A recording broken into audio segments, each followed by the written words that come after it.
Laura bola pred 10 rokmi bežnou ženou. Dnes tvrdí, že sa k nej prihovára Boh a dáva jej zbrane k boju proti zlým silám a satanovi. Staň sa, Bože, týmto rukám cestou, ktorou sa Tvoje svetlo stane ich žiarivou hviezdou, ktorá bude tok kozmickej energie viesť do celého tela, aby sa trápenie ľudí dostať pomoc mohla silou môjho podvedomia, ktoré sa týmto okamihom zablokuje sile mojej mysle a počúvať bude len Tvoj hlas, Boží, a nič viac sa sluchom mojim nezachytí.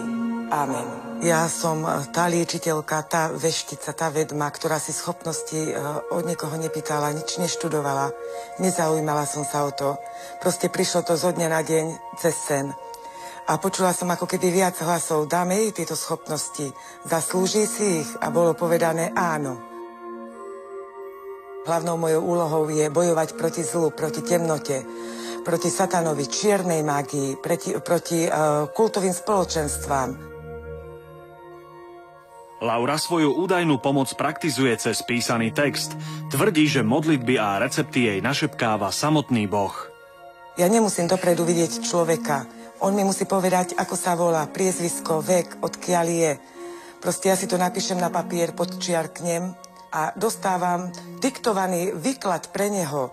Je to taký zvláštny slovosled slov. Niekedy sa jedna veta skladá aj z 5 riadkov, ktoré napíšem a človek to musí aj 3-4 krát prečítať, kým tomu porozumie, hej? Osloboď duše všetkých ľudí od zloby vnášanej satanovou záľudnosťou. Na každý typ zla dostávam inú pomoc. Touto modlitbou skláňam sa, Bože Otče, pred Tvojou všeláskou k dušiam žijúcim na celom svete. Hovoria, že som Boží posol, ja neviem, ja sa tomu nerozumiem. Takto so mnou v nebesiach komunikujú. Ale že čierna mágia doslova, že ovplyvňuje slobodnú vôľu ľudí, čo nie je správne. Chodí ku mne mnoho ľudí, ktorí proste majú čiernou mágiou, ako by som povedala, porobené, počarované. Prvý prípad, keď som mala vyháňanie temných duší u ľudí. Nebesia ma nevarovali, lebo keby ma boli varovali, by som sa na to nedala.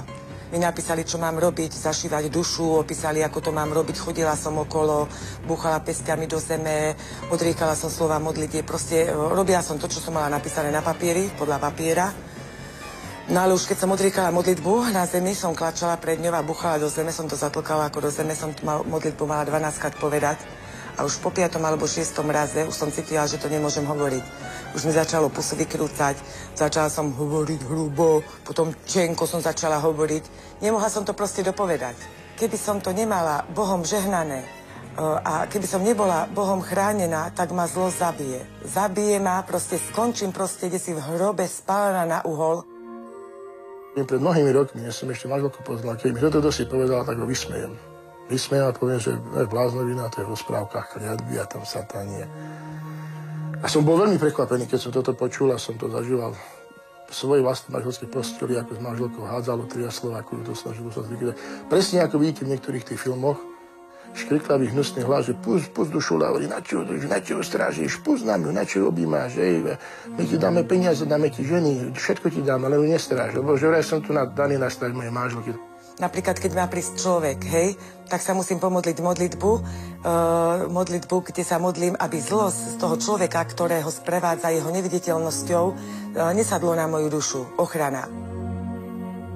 Je tak chránená samotným Pánom Bohom, že keby sa pred ňou samotné celé peklo postavilo, Bože si ju nedá.